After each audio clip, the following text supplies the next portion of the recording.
하나님 주신 말씀을 경청하도록 하겠습니다. 요한복음 14장 27절입니다.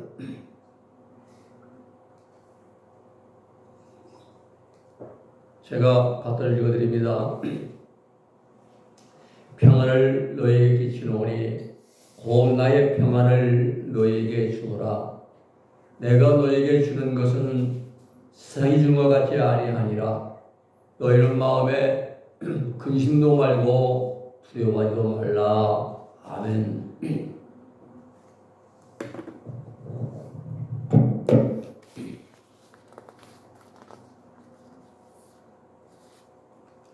오늘 말씀의 제목은 평안입니다.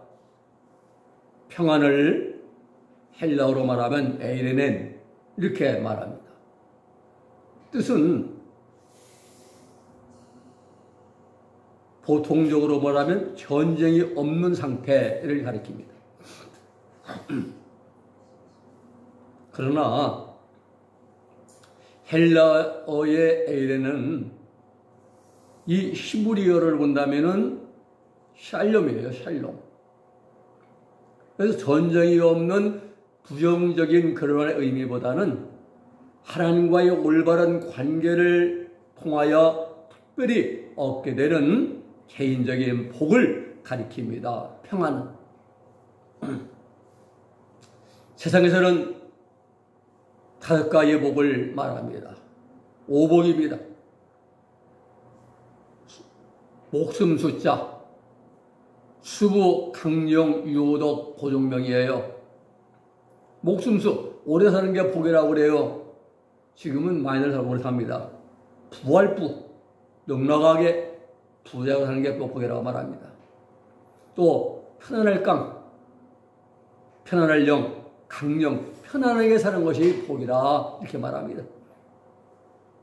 그리고 덕을 지키기를 즐기는 유호덕, 유호덕. 그리고 마지막에 인생의 마지막 순간인 고종명, 눌러감는 순간이죠. 이걸 복이라 말하는데 성경에서 말씀하는 복은 세상이 말하는 복과 그 개념이 질적으로 다릅니다. 성경에서 말씀하시는 복은 예수님 믿고 구원받고 죄 문제 해결받아서 천국 들어가 영원한 생명을 누리는 것, 이것이 바로 하나님 말씀하시는 진정한 복인 것입니다. 가장 중요한 것, 하나님의 생명에 들어가게 되면은 평강의 복을 누리게 된다는 사실입니다. 우리 여러분, 성경에서 평안이라는 낱말이 다양한 의미로 사용되었습니다. 유대인들은 일상생활 속에서의 인사가 샬롬, 평강이었습니다. 평안입니다. 유대인 만나고 유대인을 헤어질 때에 인사말로 너희에게 평안이 있을지어다 라고 복을 빌어 주었습니다. 마가복음 5장 34절의 말씀 보면은 예수님께서 따라 내 믿음이 너를 구원하였으니 평안히 가라. 내 병에서 놓여 건강할지어다. 12년 동안 혈중을 앓던 여인에게 말하신 말씀입니다. 평안을 빌어줬습니다. 누가복음 7장 50절에도 예수님이 여자에게 이르실 때 내 믿음이 너를 구원하였으니 평안히 가라 하시니라 그랬습니다. 옥합을 깨뜨려서 예수님이 발등에 묶고 자기의 머리털로 눈물 섞인 머리털로 예수님을 발을 닦아주는 그 죄 많은 여인에게 주신 말씀입니다. 평안을 드렸습니다. 또 시편 37편 17절에 보면은 평안은 전쟁이 없는 상태나 육체적으로 안전한 상태를 뜻하기도 합니다. 이사야 38절에 보면은 보옵소서 내게 큰 고통을 도가신 것은 내게 평안을 주려 하심이라. 주께서 나의 영혼을 사랑하사 멸망의 구덩이에서 건지셨고 나의 모든 죄는 주의 등지에 던지셨나니라. 이렇게 죽을 병에 걸렸던 히스기야 왕이 기도합니다. 사랑하는 여러분, 우리는 피상적인 평안이 아니라 건강하고 넉넉하고 오래 살고 덕을 쌓고 이런 평안이 아니라 우리는 주님이 말씀하신 우리 주님의 마음, 우리 예수님의 뜻, 의도를 분명하고 바르게 알아야 됩니다. 그래야 오늘 주님이 말씀하시는 평안의 참뜻을 바르게 이해할 수가 있습니다. 첫 번째, 세상이 주는 평안이 있습니다. 먼저 우리가 바르게 알 것은 우리 주님이 주시는 평안은 세상의 것과는 그 차원이 질적으로 다르다는 사실입니다. 본문 27절에 보면은 평안을 너희에게 주오니 곧 나의 평안을 너희에게 주노라. 내가 너희에게 주는 것은, 내가 너희에게 주는 평안은 세상에 주는 것 같지 않다. 돈 많아, 오래 살아서, 건강해서, 아니면 덕을, 이런 평안이 아니라 이 말입니다. 그러면서 너희는 마음에 근심도 말고 두려워하지도 말라. 세상 사람들이 생각하는 평안은요, 1차원적인 것들에 치우쳐 있습니다. 다 거기에 몰려 있습니다. 인간의 1차적인 욕구가 뭡니까? 의식주잖아요, 의식주. 옷 입는 거, 밥 먹는 거, 아니면 밥 식자. 그 다음에 우리가 거주할 곳. 옷을 입을 옷이 있고, 또 먹는데 넉넉하게 먹을 게 있고, 그리고 이제 비를 피하고 바람을 피할 집이 있으면은 만족하면 평안이라 말합니다. 또 삶의 물질이 풍족하여 어려움을 모르고 살아가면 평안이라 이렇게 말합니다. 또 우리 육체의 건강한 상태를 평안이라 이렇게 말합니다. 또 그런가 하면 국가 간에 분쟁이 그치고 지금 러시아와 우크라이나 전쟁이 그치고 다툼이 끝나면은 이제 그런 상태를 평안이라 이렇게 말합니다. 또 마음에 소원하는 것들이 이루어지고 모든 환경이 잘 풀어지고 모든 것들이 넉넉해지면 마음까지도 평안하다라고 말합니다. 누가 보면 어리석은 부자가요, 그래 계속 소출이 많아가지고 창고를 더 짓고 꽉 채워놓고 내 영혼아 넉넉히 먹고만 있으면 이제 평안하다, 얼마나 이제 그런 생각합니까? 물론 이런 것들도 평안의 상태라고 이제 말할 수 있습니다. 그러나 전부는 아닙니다. 한순간적인 일시적인 것에 지나지 않습니다. 왜 일시적인 평안이냐 하면은 그것은 우리 육신의 본능인 정욕이 만족될 때에만 느껴지는 육적이고 세상적인 평안이기 때문입니다. 반대로 우리 육신의 애정과 정욕이 불만족스러울 때는 평안이 없어요. 부부싸움에도 육신의 정과 욕심이 만족되면 평안, 행복 찾잖아요. 그 불만족하면 싸웁니다. 다퉈요. 사람들이 육신의 정욕이 불만스러우면 나는 불행하다라고 생각합니다. 또 원망이 나옵니다. 왜 나만 겪는 고난이냐고 하나님 앞에 불평합니다. 그렇습니다. 세상이 주는 평안은 영원하지 않습니다. 한순간에 지나지 않습니다. 명예를 얻고 지식을 쌓고 세상 권력을 다 잡는다고 할지라도 세상에는 진정한 참된 평안은 없습니다. 언제 어떻게 변할지 몰라요. 옛날에 재물 많은 것을 옛날 어른들은 재물은 부운이라 해서 부운, 뜰붓자 구름은 자, 공중에 떠있는 구름 같다 했어요. 언제 어디로 흘러갈지 모릅니다. 그런데 문제는 세상에 그 많은 사람들이 성욕의 노예로 살아가고 있다는 것입니다. 육신의 성욕에 만족하면은 평안하다, 행복하다, 기쁘다, 좋다. 네. 지금 이 시간에 너무 행복하고 너무 좋다고 한다고 해도 그 순간 지나면 또다시 어려워져요. 네. 우리 삶은 고진감래, 고생 끝에 좋은 일이 오기도 하고 흥진비례, 흥할 일세면 나중에 또 다해질 때가 있습니다. 네. 그러기에 세상에는 참된 평안이 없습니다.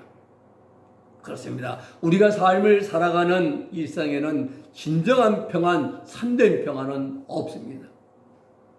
우리가 삶을 살아가는 세상에는 눈물과 근심, 걱정 이런 게 더 많아요. 네. 왜 그러냐? 무엇 때문에 우리가 마음의 참된 평안을 누리고 살아가지 못하는가?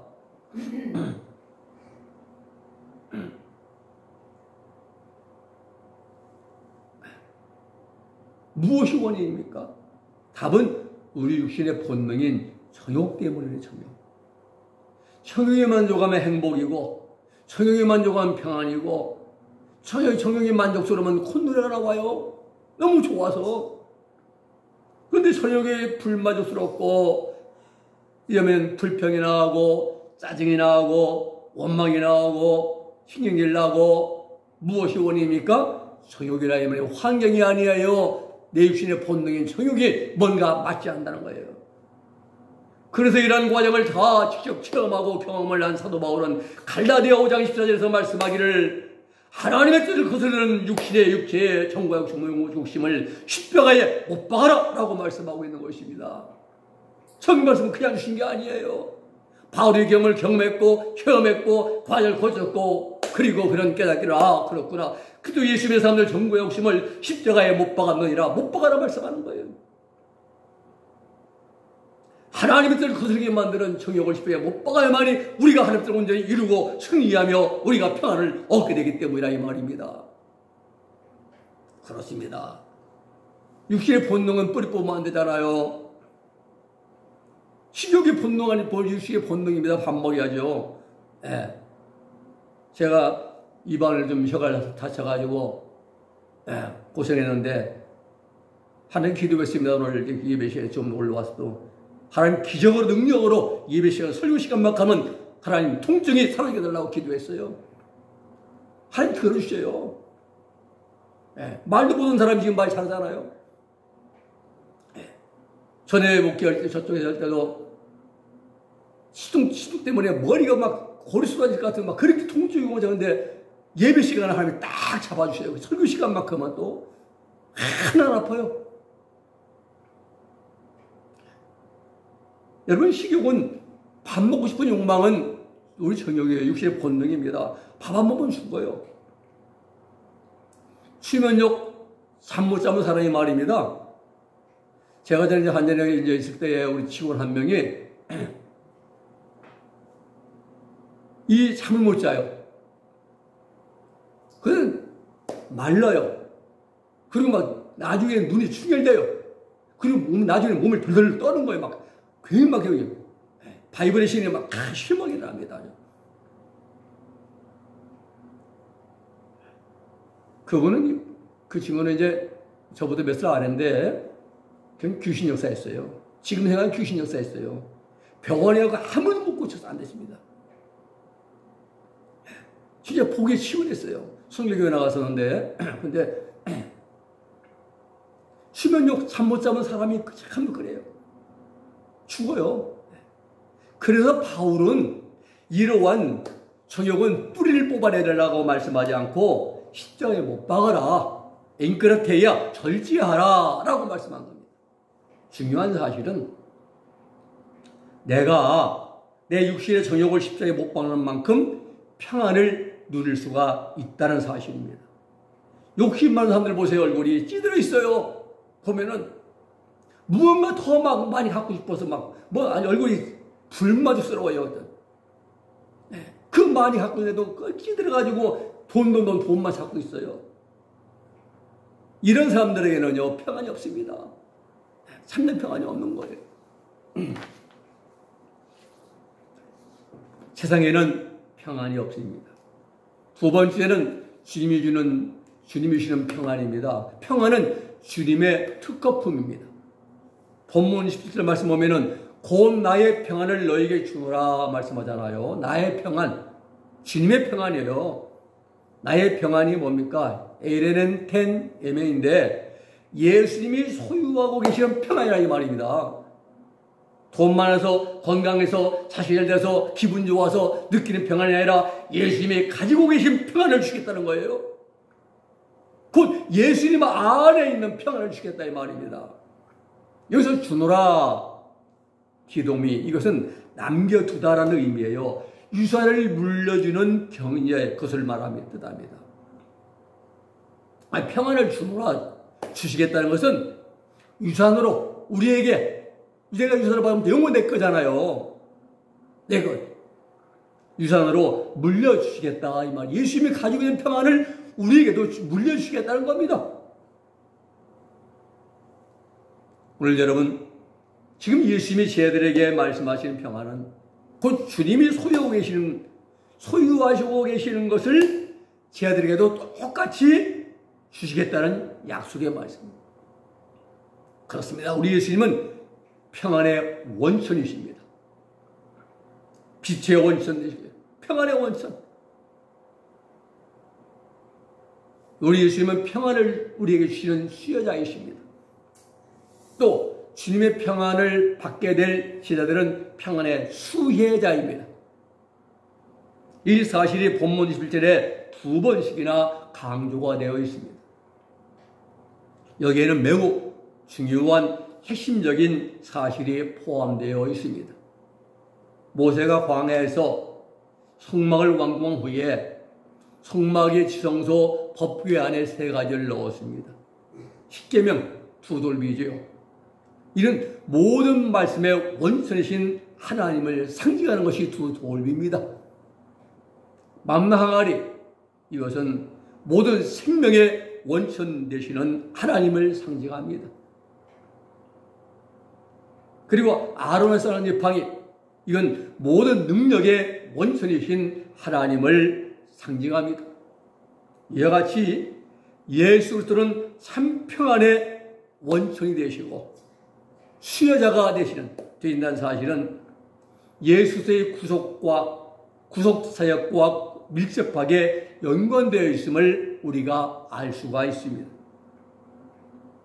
아담과 하와가 범죄함으로 인하여 인간 하나님과 영적인 불화의 관계를 유지하게 되었습니다.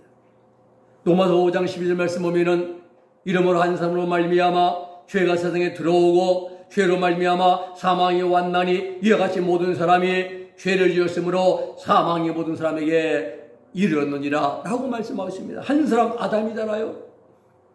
죄를 지으면 관계가 멀어집니다.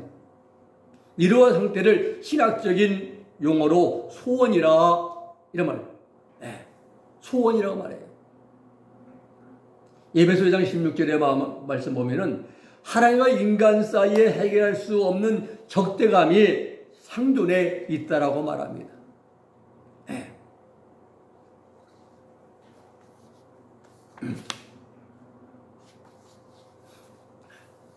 에베소 2장 16절에 보면은 또 십자가로 이 둘을 한 몸으로 하나님과 화목하게 하려 하심이라. 원수된 것을 십자가로 소멸하시고 라고 말씀합니다. 예수 그리스도의 십자가로 말미암아 하나님과 죄인이었던 인간 사이에 막혀있는 죄의 담이 허물었습니다. 그리고 관계가 화목되었습니다. 하나가 되었습니다.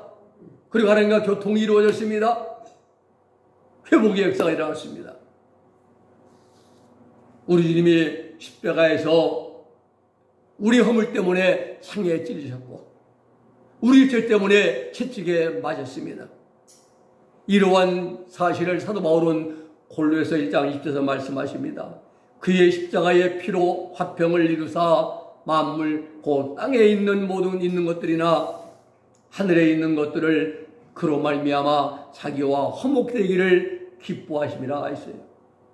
주는 평화 막힌 담을 모두 하셨네.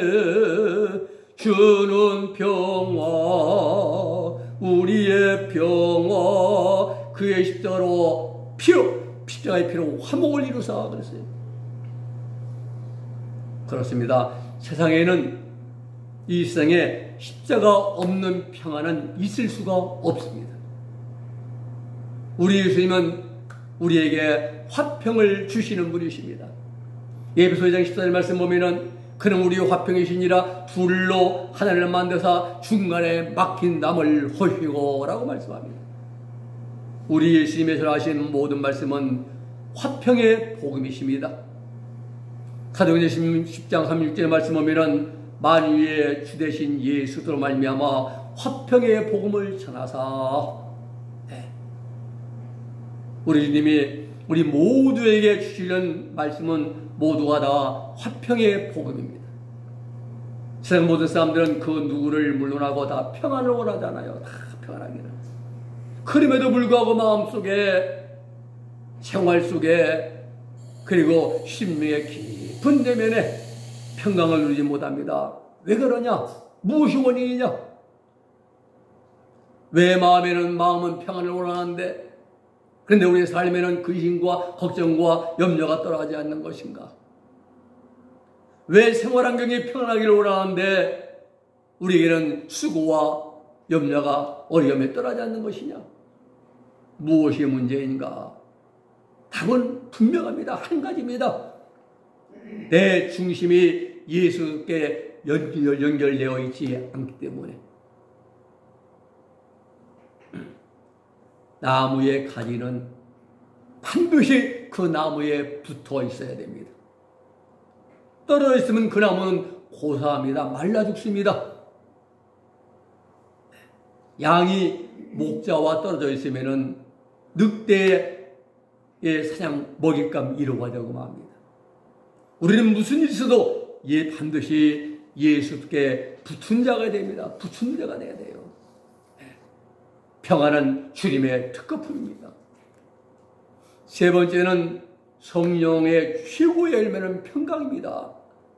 오늘 본문에서 말씀하시는 평안은 예수님이 십자가에서 죽임을 당하시고 사흘 만에 부활하시고 40일 후에 승천하시고 그 10일 후에 예수님이 준비해 두신 것 십자가의 속죄의 은총을 갖고 내려오셔서 사역하시는 보혜사 성령님의 사역과 매우 밀접한 관계가 있다는 사실이죠. 사랑하는 여러분, 보혜사 성령님의 사역은 매우 다양합니다. 죄를 기억나게도 하시고 죄를 회개할 마음도 주시고 마음의 감동도 주시고 감화도 주시고 변화도 주시고 결단도 주시고 또 회개한 자에게 예수님이 준비해 주신 십자가에 준비해 주신 보혈의 은총을 뿌려서 깨끗하게 씻겨 주십니다. 또 있습니다. 예수님을 믿고 신앙을 고백한 자들에게 각종 은사도 나타내 주십니다. 방언, 통변, 신유, 아니면 귀신 축사, 환상, 지혜와 지식의 은사, 예언, 또 이제 여러 가지 각양 은사를 허락해 주십니다. 그 가운데 가장 큰 은사 중에 가장 큰 은사가 바로 뭡니까? 평강의 은사입니다. 방언이나 예언이나 귀신 쫓는 것이나 이런 은사들은요, 광야 연단 과정 가운데 얼마든지 체험을 하고 경험을 하고 행할 수가 있습니다. 네. 저도 귀신 역사를 많이 쫓았어요. 네. 예수님의 피로, 예수님의 이름을 명하면 도망갑니다. 순간순간 또 장난 많이 치는 귀신들이 얼마나 방해합니까? 또 손이 이렇게 둥둥 묶고 발이 부어도 병원한가 하나님 기도하고 치료받고, 예. 은사 얼마든지 광야 연단 과정에서 은사 행할 수가 있으면 예언도 하고 환상도 보고 귀신 쫓고 말입니다. 그러나 평강의 은사는 다릅니다. 하나님이 정해놓으신 광야였는 과정을 다 끝마쳐야 돼. 다 끝내고 마귀의 성질인 죄의 뿌리가 뽑혀나가야 되는 거예요. 그리고 두 번째는 우리 육신이 가장 선호하고 좋아하는 육신의 애정과 욕망이 십자가에 완전히 못 박아지고, 세 번째는 우리 인격의 모난 부분인 결점까지도 온전하게 바꾸어질 때에 주어지는 은사가 바로 평강의 은사인 것입니다. 이 평강의 은사는요, 방언 이런 거 아니에요. 하나님의 하나님의 생명이 우리 영 속에 내주 합일되심으로 나타나는 예수 그리스도의 생명의 은사입니다. 이러한 경험을 생생하게 체험한 사도 바울은 로마서 8장 2절에서 말씀합니다. 이는 그리스도 예수님 안에 있는 생명의 성령의 법이 죄와 사망의 법에서 너를 해방하였음이라 말씀합니다. 예수님 안에 생명 성령의 법이 나타나는 것, 이게 바로 평강의 은사입니다. 베드로 사도 오순절날 다른 11 사도와 함께 이 경험을 했습니다. 그리고 베드로후서 1장 4절에서 말하기를, 이로써 그 보배롭고 이소티온 보배롭고 지극히 큰 약속을 우리에게 주사 이 약속으로 말미암아 너희가 저녁 때문에 세상에서 쏘아질 것을 피하여 신성한 성품에, 신의 성품에 참여한 자가 되게 하려 하십니다. 말씀합니다. 신의 성품에 참여하는 것, 이게 바로 평강의 은사예요. 우리가 방언한다고 해서요, 예언한다고 해서 지금 우리가 하나님 성품에 참여했습니까? 아니잖아요. 우리 거짓말합니다, 욕설합니다, 미워합니다, 시기합니다, 질투합니다, 악감정 가집니다, 수근수근합니다. 아니에요. 아주 우리는 예수님 닮은 모습이 아무도 없어요. 이 평강의 은사 받으면요, 하나님의 성품에, 신의 성품에 참여한다 이 말입니다. 이것이 바로 이렇게 은사가 바로 에베소 6장 11절에 하나님의 전신갑주를 입는 그러한 능력의 역사인 것이 그렇습니다. 바로 이제 신의 성품에 참여하는 순간에 영의 지성소 부분에 하나님의 생명이 딱 들어와서 내주 합일하십니다.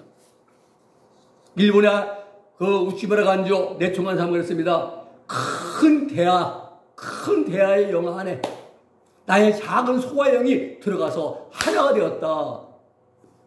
내총감상 우치무라 간조는 이 과정을 정확히 진지하게 통과하신 분입니다. 요한의 설례도 그렇고 칼빈도 그렇고 중국의 내주 선교자 장시자인 그 허든텔러도 그렇고 다 이 과정을 통과하신 분들이에요. 우리는 아닙니다. 하나님의 생명이 우리 안에 영 안에 영이 쏙딱 내주하시면 그 순간부터 하나님의 생명이 주시는 능력의 역사, 평강의 능력이 영 속에, 마음 속에, 온 몸 안에 경험적으로, 체험적으로 나타낸다 이 말입니다. 그 순간부터 하나님 생명이 나를 이끌어 가시는 말미암아 환경 가운데 또 무슨 일 때문에 고민하고 걱정하고 근심하는 어떤 염려, 근심, 걱정이 전혀 나타나지 않습니다. 왜? 하나님의 생명이, 하나님의 평강이 나를 딱 주관하시고 이끌어가기 때문에 전혀 요동하지 않는 거예요. 근데 우리는 오늘 예배 마치면 점심 뭐 먹어야지? 내일 옷 뭐 입어야지? 이런 것도 생각하잖아요. 하나님의 생명으로 영이 지성에 합일되어서 그때부터 하나님의 생명 역사가 나타나고 이끌어가는 이게 바로 평강의 은사. 오늘 주님이 말씀하시는 나의 평안을 너에게 주노라. 이 일을 이루시는 분이 누구십니까? 바로 성령님이시다 이 말이에요. 그래서 성령님이 오순절날 세상에 내려오신 목적은 모든 믿는 성도들을 익은 열매 만드셔가지고 하나님의 생명의 능력의 역사, 즉 평강을 주시기 위함이라는 사실입니다. 말씀을 정리합니다. 우리가 삶을 살아가는 세상에는 참된 평안이 없습니다. 반대로 자고 나면 걱정, 근심, 염려, 불안. 오늘 아침에 뉴스에 잠깐 장수 얘기 설라도요. 집이 막 흔들리고 지진이 났다고 그래요. 3점 몇이요? 진도. 걱정이죠. 지진 나면은. 세상에는 평안이 없습니다. 우리 예수님만이 평안을 주시는 분이십니다. 그 주님이 준비해 주신 평안을 우리에게 전달해 주시고 이루게 해 주시는 분이 바로 성령 하나님이십니다. 평강은 하나님의 생명이 우리 영속에 내주합일됨으로 나타나고 경험하게 되는 하나님의 생명의 성령의 역사인 것입니다. 이 평강은 한두 번 경험하는 것이 아니에요. 한 번 시작되면 영원히 계속되어지는 하나님의 생명의 능력의 역사입니다.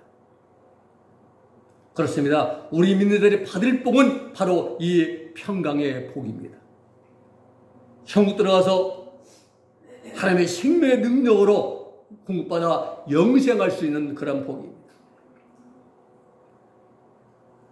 오늘 구원을 온전히 이룬 자들이 받게 되는 최고의 축복인 것입니다.